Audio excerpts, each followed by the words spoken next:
Surprisingly, over 90% of viewers haven't subscribed yet. If you're enjoying the content, hit that subscribe button.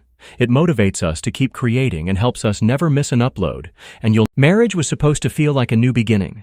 The first month should have been full of laughter, late-night talks, and dreams about the future. Instead, ours felt oddly hollow. Every night I reached for her, she pulled away gently, whispering, "I can't be close yet. You'll need to wait." She smiled as if it were temporary, as if soon she'd let me in completely. But her eyes betrayed something else. I trusted her words, convinced myself that patience was part of love, and agreed to wait. But waiting began to gnaw at me. The distance wasn't just physical, it was emotional.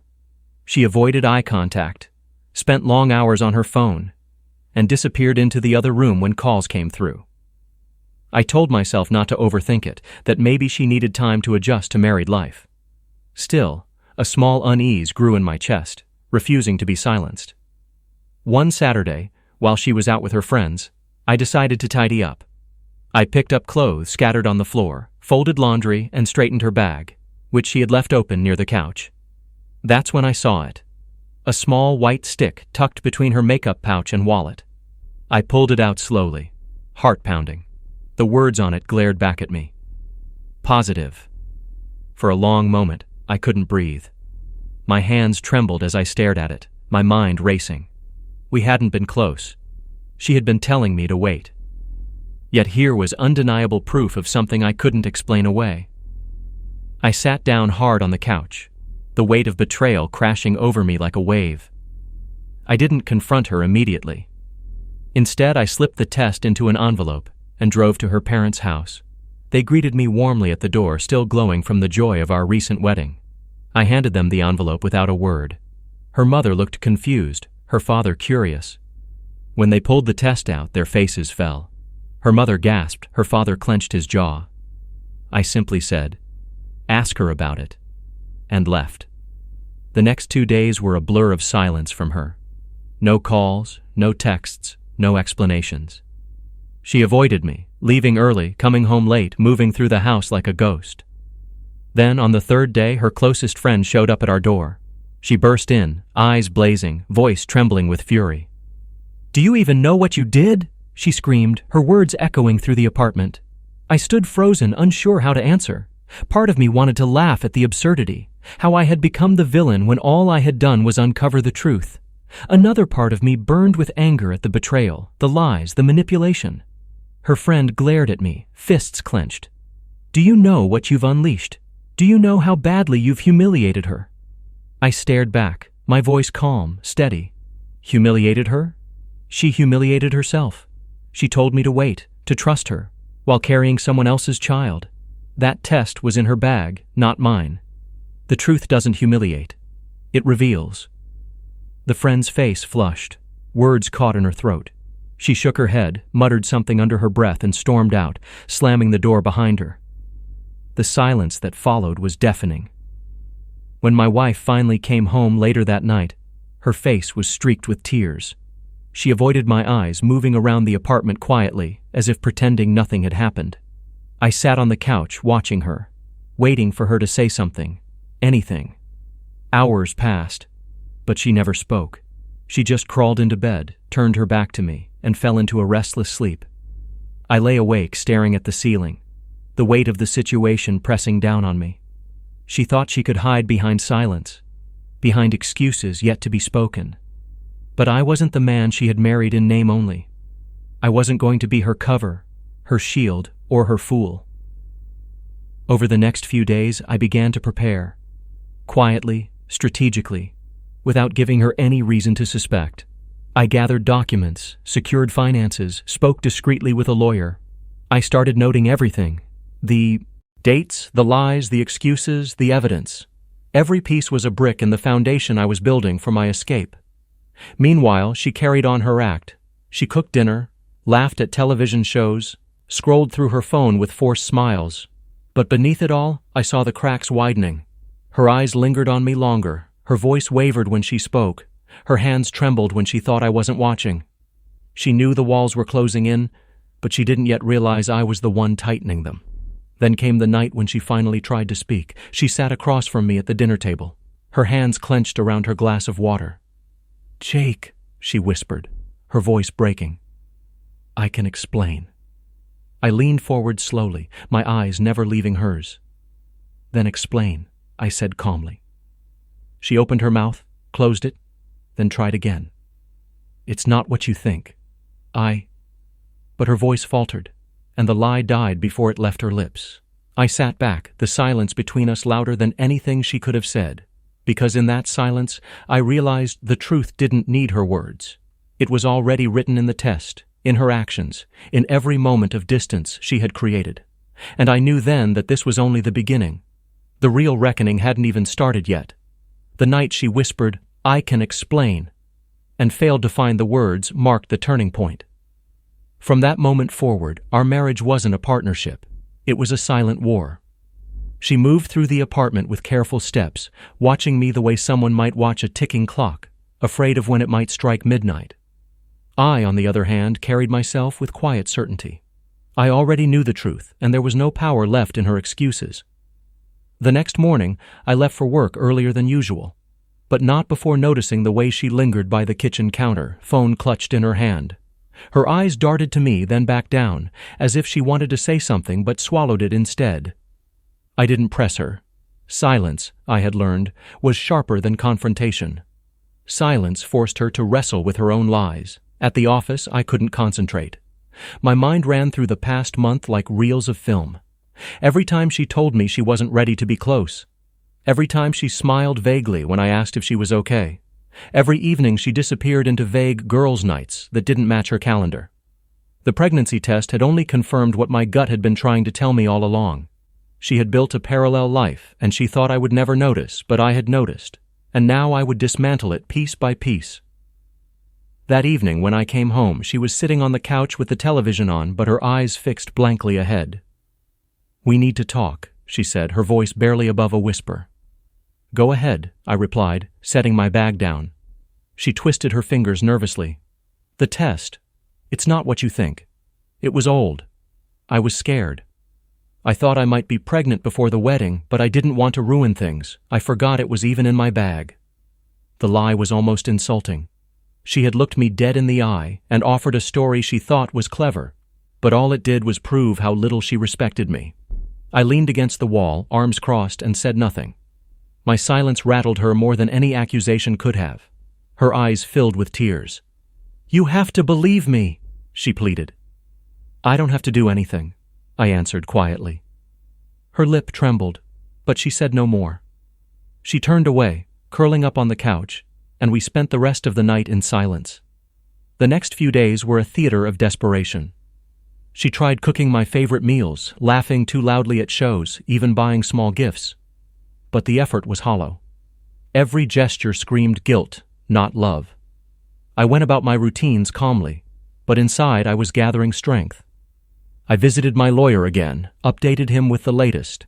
He reassured me that the pregnancy test alone, paired with her behavior, was damning enough to shift the balance in my favor if things escalated. Then came the inevitable. 2 days later, her closest friend showed up again, the same one who had screamed at me before. She barged into the apartment, fury radiating from her. "Do you have any idea what you've done?" she demanded, her voice sharp. I stayed seated, flipping through a document I had been reviewing. "Enlighten me." "You embarrassed her family. You ruined her reputation. Dropping that test off like some kind of evidence, you've humiliated her beyond repair." I looked up slowly, locking eyes with her. I didn't humiliate her. She did that herself. I simply revealed the truth. The friend's anger faltered, her voice cracking. "You don't understand. You've destroyed her life." I stood, walking toward the door, and opened it. "Then she knows how it feels." The friend glared at me, then stormed out. But the look in her eyes told me something else. She knew I wasn't the villain in this story.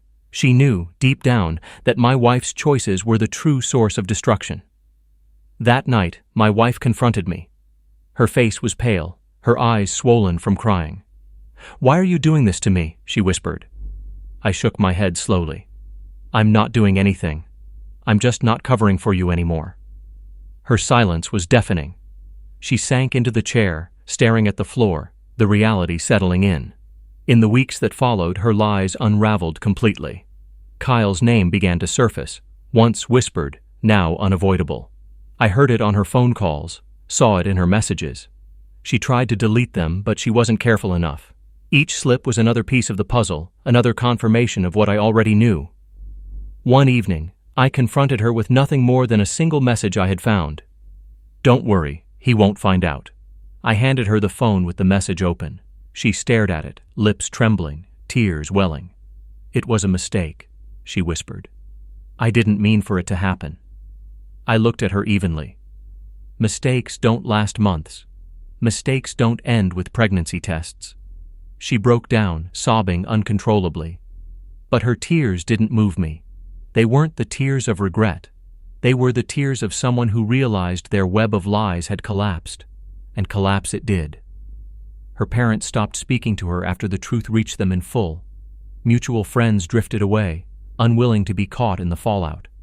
Kyle disappeared from the picture entirely, leaving her stranded. She was left with no one to defend her, no one to believe her stories. Meanwhile, I thrived. My reputation remained intact, my friendship strong, my career soaring. Freed from her lies, I found myself sharper, more focused, more alive than I had felt in years. The final blow came at another family gathering, this time on my side. She came, desperate to prove she still belonged, but the tension was unbearable. My family, who had once embraced her warmly, now greeted her with stiff smiles and cold eyes. Halfway through dinner, I stood and said clearly, "There won't be a future here. She betrayed me, and the marriage is over." The silence that followed was crushing. She burst into tears, tried to argue, but my family stood by me. They had seen enough, heard enough. She fled the gathering in humiliation, her footsteps echoing down the hall. And as I sat back down, a strange calm washed over me. The revenge hadn't been loud or violent. It had been quiet, precise, undeniable. She had destroyed herself, and all I had done was let the truth breathe. But the story wasn't finished yet. There was still one final act waiting. One last reckoning that would silence her lies forever. After the family dinner where I declared the marriage over, I expected her to vanish quietly, retreat into whatever corner of life she could salvage. But she didn't. Instead, she lingered like a storm that refused to blow over. Some nights, I'd find her sitting in her car outside. The apartment building, headlights dim, her silhouette barely visible through the glass. Other times, I'd get calls from numbers I didn't recognize, only to hear her voice trembling on the other end before I hung up.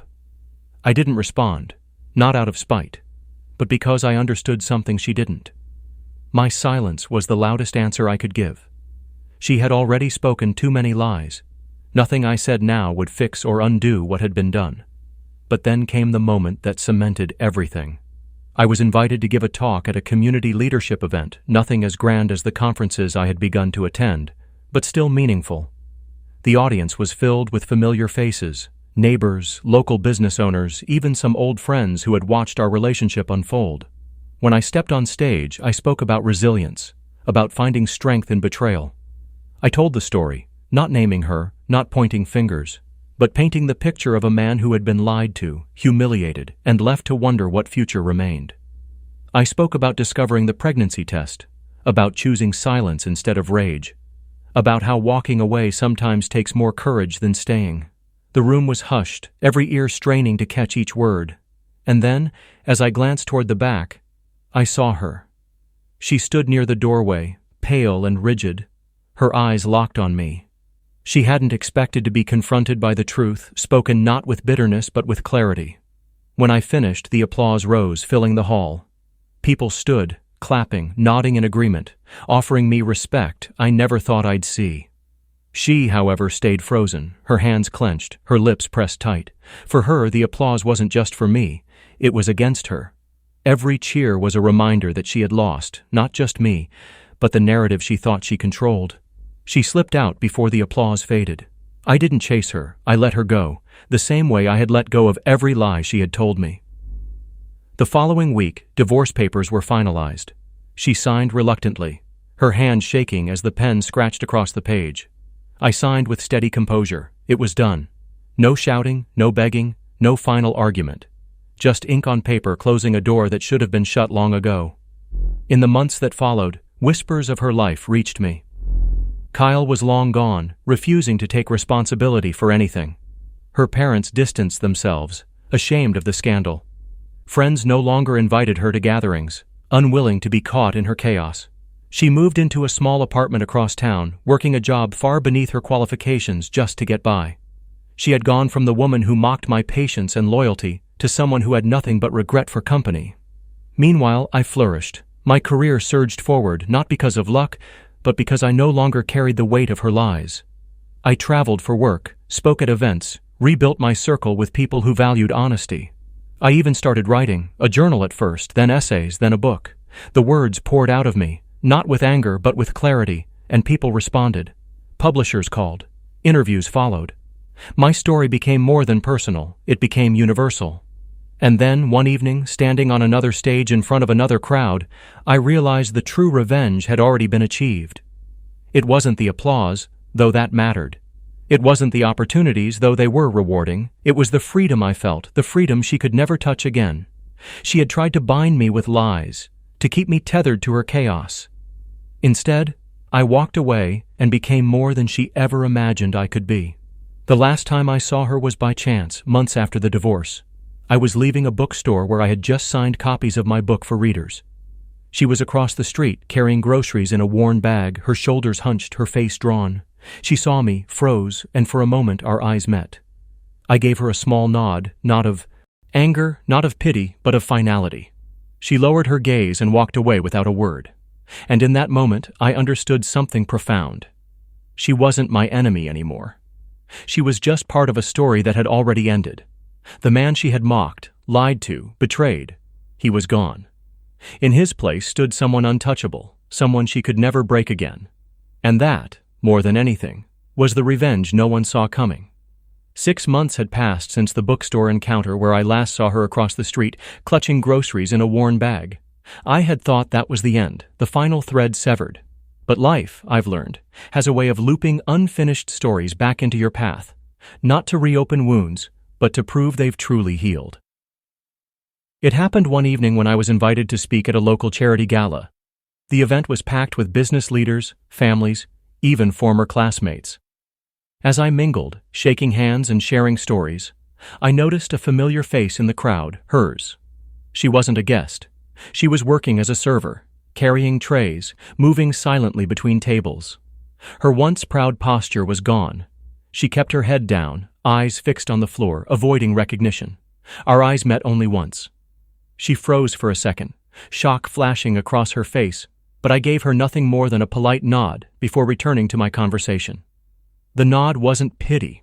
It wasn't triumph. It was acknowledgement, an unspoken message that she no longer had any power in my life. She turned quickly and disappeared into the kitchen, and that was the last I saw of her that night. That encounter did something unexpected. Instead of stirring old anger, it filled me with perspective. Watching her move quietly in a room where I stood celebrated reminded me of how far I had come. She had been the storm that nearly sank me, but I had rebuilt into someone who not only survived, but thrived. Weeks later, I received an email from her. Just a few lines. "I'm sorry for everything. I hope you're happy now."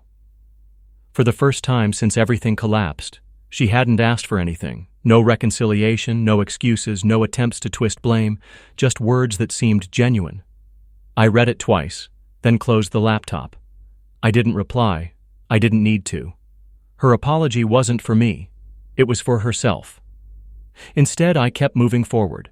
My speaking career grew beyond what I could have imagined. Publishers approached me for a second book. Companies requested me to coach their teams. Strangers thanked me for helping them walk away from toxic relationships. My life, once defined by her lies, was now defined by my truth. And then something even more surprising happened. I met someone new. Not in a rush, not as a way to prove anything, but naturally, quietly, through mutual friends. She was kind, genuine, unafraid of honesty. She didn't fill silences with excuses. She filled them with warmth. With her, I never wondered if there was another story behind her smile. For the first time, I experienced what partnership was supposed to feel like. Light, steady, real. I didn't tell her the full details of my past right away. When I eventually did, she didn't flinch or pity me. She simply said, "Then she freed you so you could find me." It was the kind of sentence that stays with you forever, simple but true. Looking back now, I realize my story wasn't just about betrayal. It was about transformation. She thought she had destroyed me with lies and deception, but in reality, she had stripped away everything false, leaving me no choice but to rebuild stronger, wiser, freer. The revenge wasn't the humiliation she faced or the isolation she fell into. It wasn't even the silence I gave her. The real revenge was the life she set me free to live, the life she could never be part of, the happiness she could never claim credit for. Sometimes I wonder if she ever sits alone thinking of what she lost, if she remembers the man she mocked, the one she told to wait, the one she thought would always be there. And if she does, I hope she understands something. She didn't just lose me. She lost the version of me that would have forgiven her, because the man I became after her wasn't built for her lies. He was built for truth, for strength, for a future so bright that her shadow could never dim it again. And that, more than any speech or applause, was the ending no one saw coming.